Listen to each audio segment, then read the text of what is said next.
दानेदार दुश्मन। वेश्या उसके सामने गिड़गिड़ाने लगी है, सेठ आओ, न आते ही क्यों लौट जा रहे हो?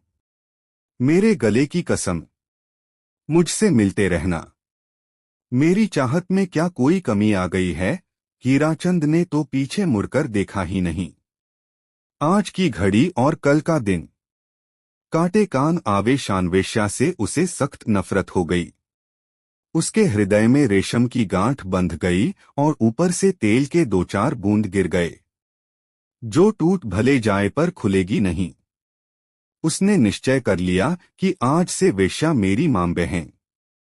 दूसरे दिन सुबह सुबह हीराचंद ने लक्ष्मीचंद का मुंह देखा और राम राम किया। नित उठकर 50 रुपया देने वाले मुनीम से उसने कहा, बस आज तो 25 रुपया ही दो। लक्ष्मीचंद सेठ ने कहा, क्यों बेटा? हीराचंद ने कहा, काका बस साहब, आज से वेश्यागृह नहीं जाऊंगा।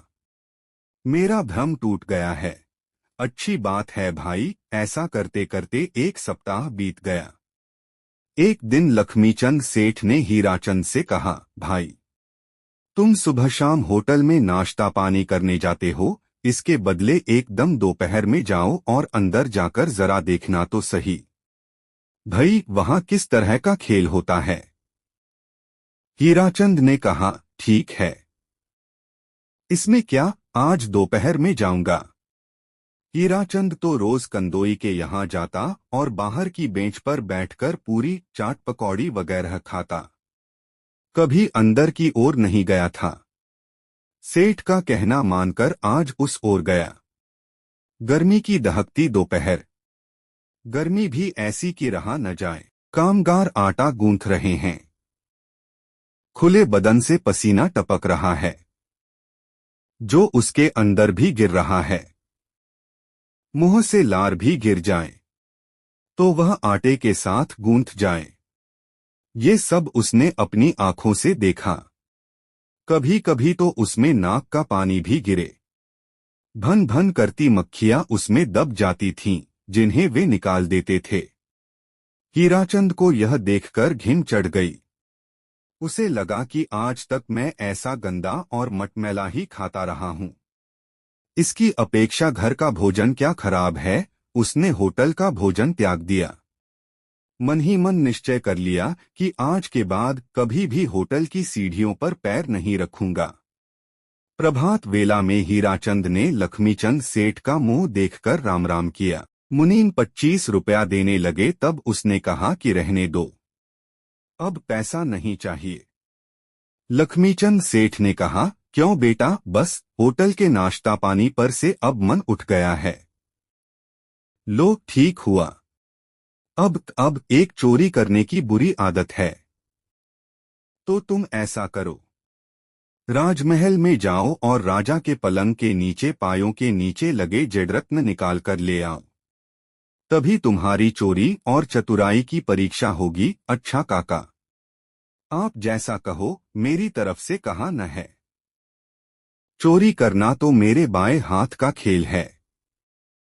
घनघोर अंधेरी रात है। समूचा नगर निश्चिंत होकर नींद की गोद में खो गया है। कमजोर मनुष्य का कलेजा कांप उठे, ऐसी सरसराती हुई हवा चल रही है। उसी समय वणिक पुत्र हीराचंद राजमहल में सेंध लगाने के लिए तैयार हुआ। मुंह पर गमछा बांध रखा है। हाथ में सेंध लगाने का औजार है। कांख में चंदनगोह दबाए हुए है। इस तरह वह राजमहल की तरफ चला जा रहा है। ठीक उसी समय नगर के राजा अंधार पछेड़ा ओढ़कर नगर चर्चा करने निकले थे। राजा ने आवाज दी कि अरे, कौन हो तुम? ये तो मैं चोर डॉट, लेकिन तुम, मैं भी तेरे जैसा ही। हम दोनों एक पंथ के पंथी। चलो, अच्छा हुआ, एक से भले दो, मुझे जरा बल मिलेगा। बोलो, कहाँ चोरी करेंगे? तू जहां कहे। मारो तो मीर मारो, बेचारे फकीर को क्यों हैरान करें। चलो, आज तो राजमहल में चोरी करें।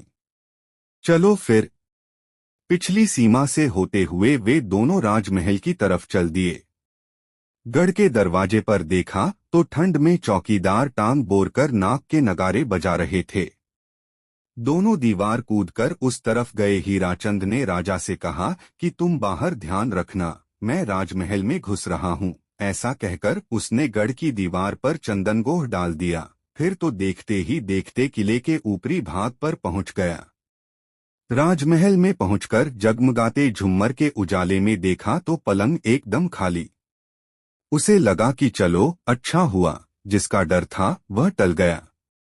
पलंग के पाए के पास जाकर धरती पर कान लगाकर टकोरा किया तो वहां से लक्ष्मी की पुकार सुनाई दी, मुझे बाहर निकाल, मुझे बाहर निकाल। तुरंत औजार की मदद से चारों पायों से 4 जेडरत्न निकाल लिए। जेडरत्न में से चमकदार प्रकाश फैलने लगा। चारों जेडरत्नों को कमर में बांधकर तेज गति से नीचे उतर गया, मानो कहीं गया ही न हो। राजा ने कहा, लाया? हीराचंद ने कहा, हाँ। ऐसा कहकर चारों जेडरत्नों को कमर में से बाहर निकाला। धन्यवाद पूरा वीडियो देखने के लिए। अगर आपको ये वीडियो अच्छा लगा हो तो प्लीज इसको लाइक करें और चैनल को सब्सक्राइब करें।